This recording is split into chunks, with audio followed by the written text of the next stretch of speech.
प्रेम से बोलिए जय माता दी। प्यारे भक्तों, आज आप रसपान करेंगे शीतला माता की व्रत कथा। यह कथा है शीतला माता जी की कृपा की कहानी।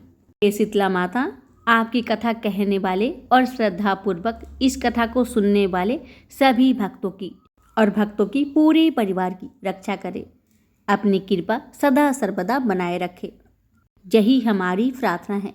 तो आइए प्यारे भक्तों, अपने और अपने बच्चे की मंगल कामना को करते हुए इस पावन कथा का रसपान करते हैं।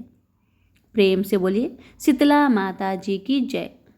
शीतला माता जी को मानने वाले भक्त इस कथा को शेयर अवश्य करें।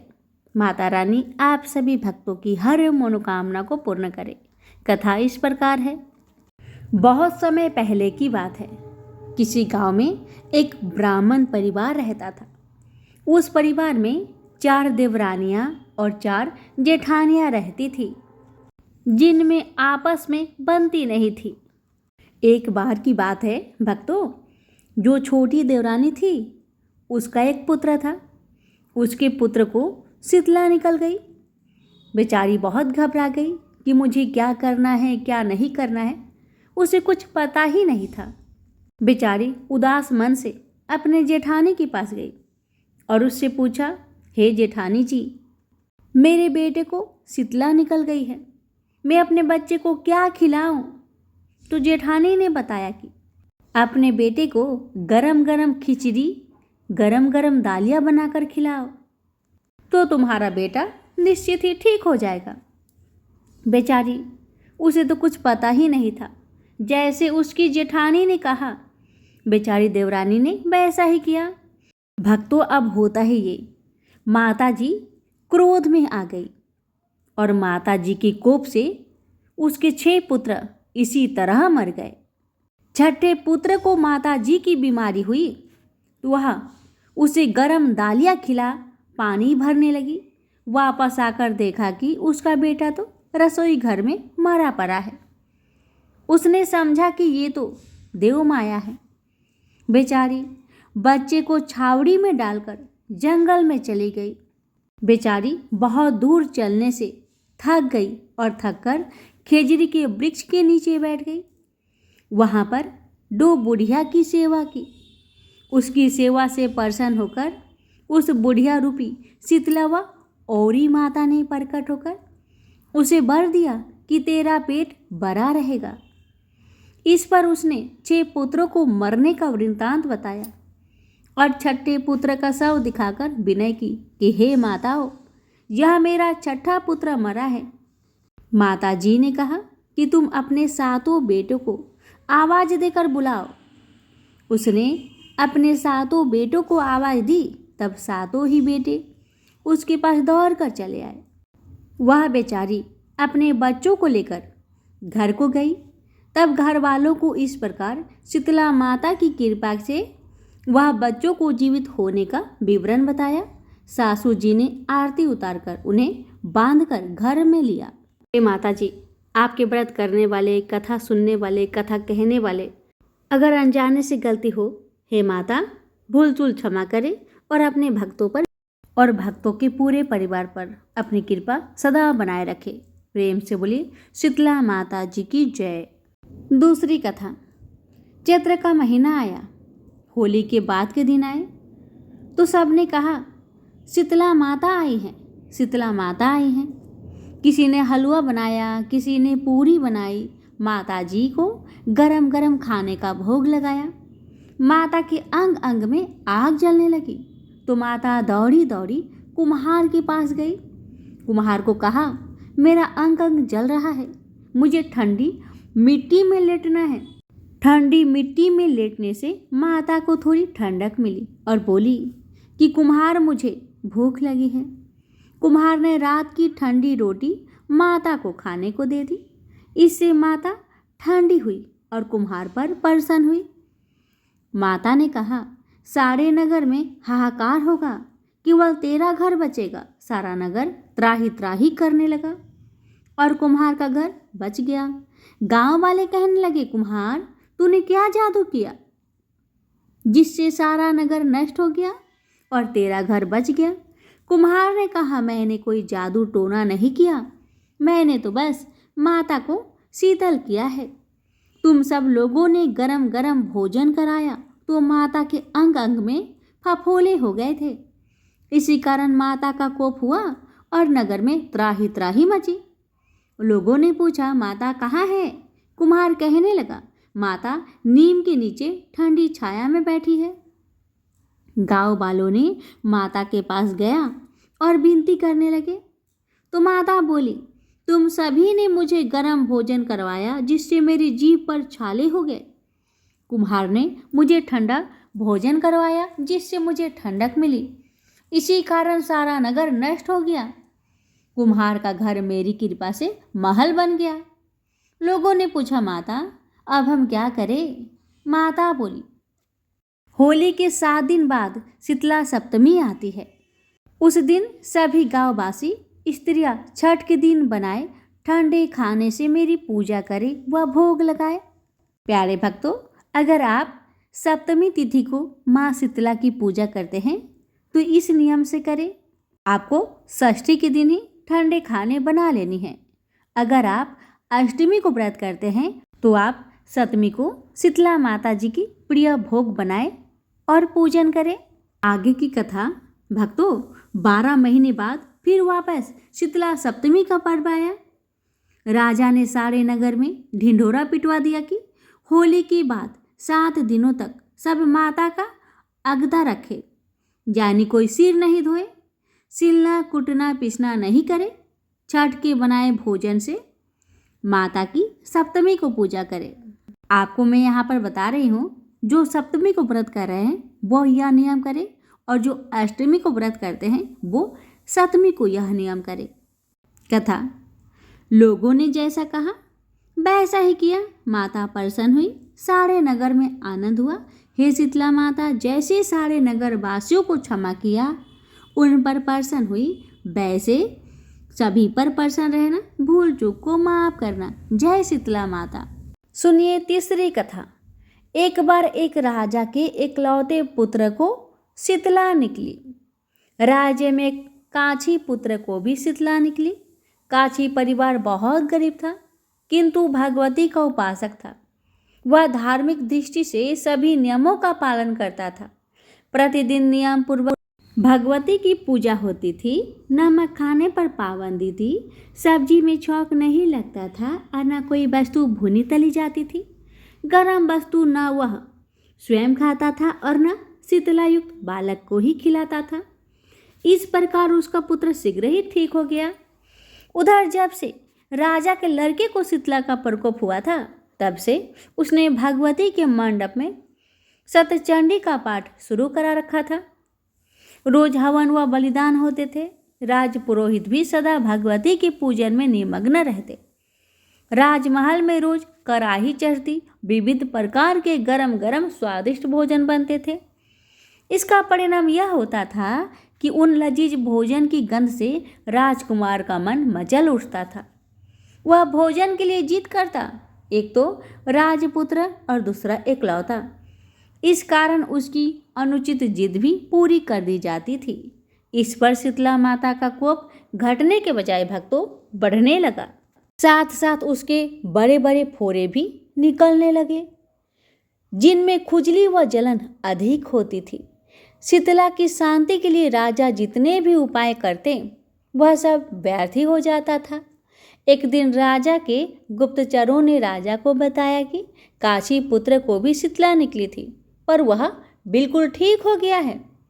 यह जानकर राजा सोच में पड़ गया कि मैं शीतला की इतनी सेवा करता हूँ, पूजा व अनुष्ठान करता हूँ, पूजा में कोई कमी नहीं करता, पर मेरा बेटा अधिक रोगी होते जा रहा है। इसका कारण क्या है, जबकि काशी पुत्र बिना सेवा पूजा के ही ठीक हो गया। इसी चिंता में राजा को नींद आ गई। श्वेत वस्त्र धारिणी भगवती ने उसे स्वप्न में दर्शन दिया और कहा, हे राजन, मैं तुम्हारी सेवा अर्चना से प्रसन्न हूँ, इसलिए तो तुम्हारा बेटा आज जीवित है। इसके ठीक न होने का कारण यह है कि तुमने शीतला के समय पालन करने योग्य नियमों का उल्लंघन किया है। तुम्हें ऐसा हाल में नमक का प्रयोग बंद करना चाहिए था। नमक से रोगी के फोड़ों में खुजली होती है। घर की सब्जियां में छौंक नहीं लगाना चाहिए, क्योंकि इसकी गंध से रोगी का मन उन वस्तुओं को खाने के लिए ललचाता है। रोगी का किसी के पास आना जाना मना है, क्योंकि यह रोग दूसरों को भी होने का भय रहता है। अतः इन नियमों का पालन कर तेरा पुत्र अवश्य ठीक हो जाएगा। विधि समझाकर देवी माता अंतर्ध्यान हो गई।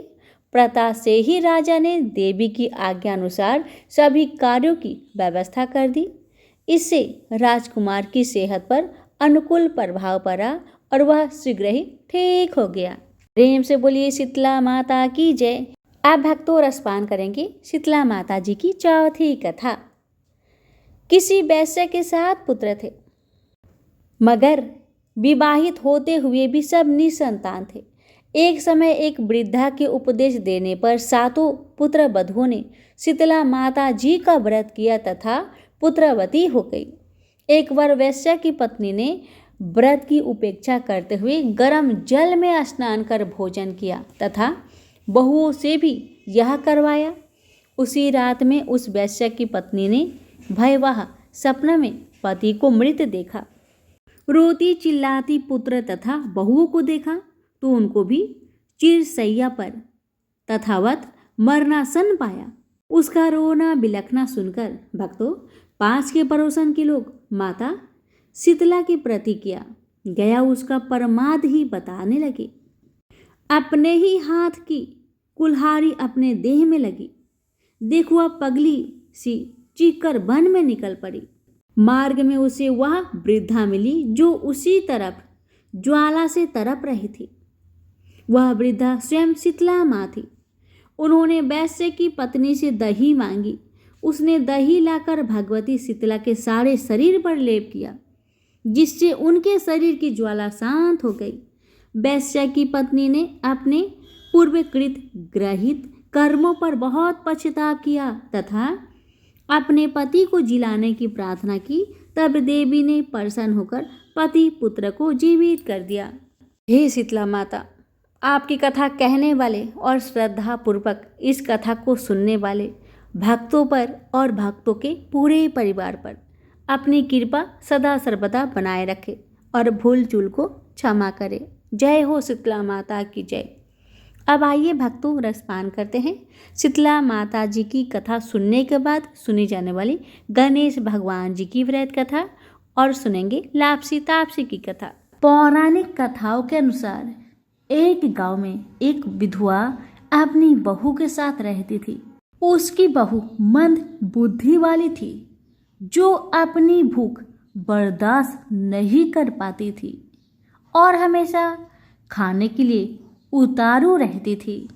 वह सबसे पहले उठकर खाना खाती थी, फिर घर के बाकी काम किया करती थी।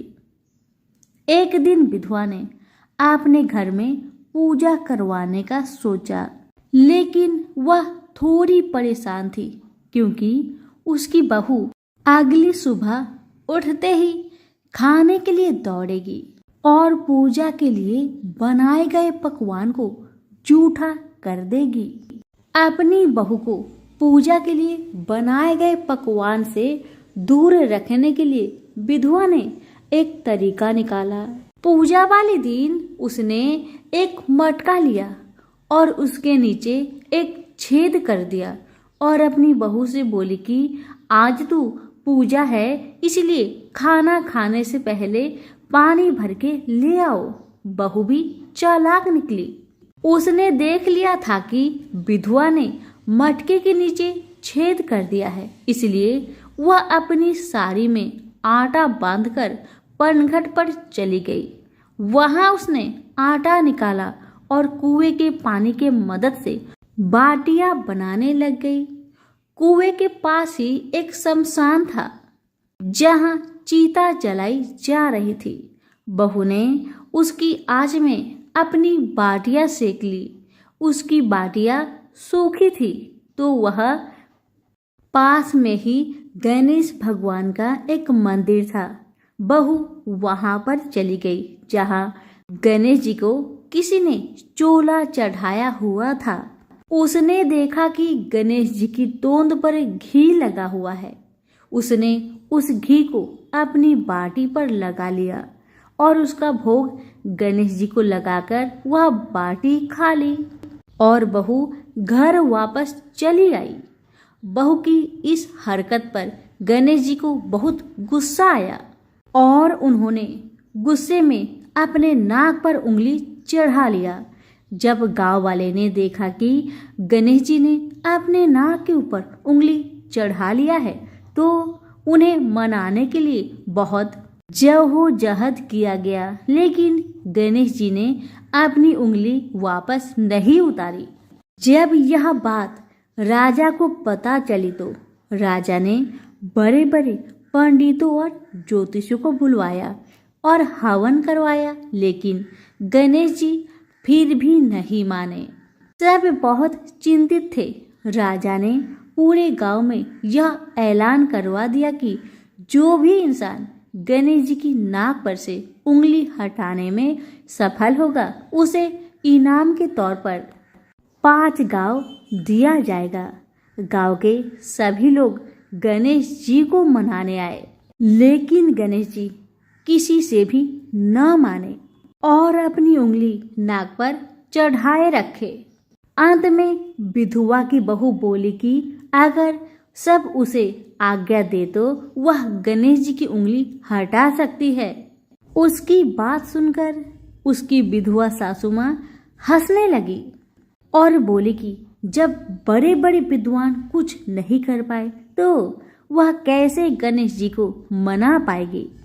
तब किसी ने बोला कि जब सब लोगों को मौका मिला तो उसे भी एक मौका मिलना चाहिए।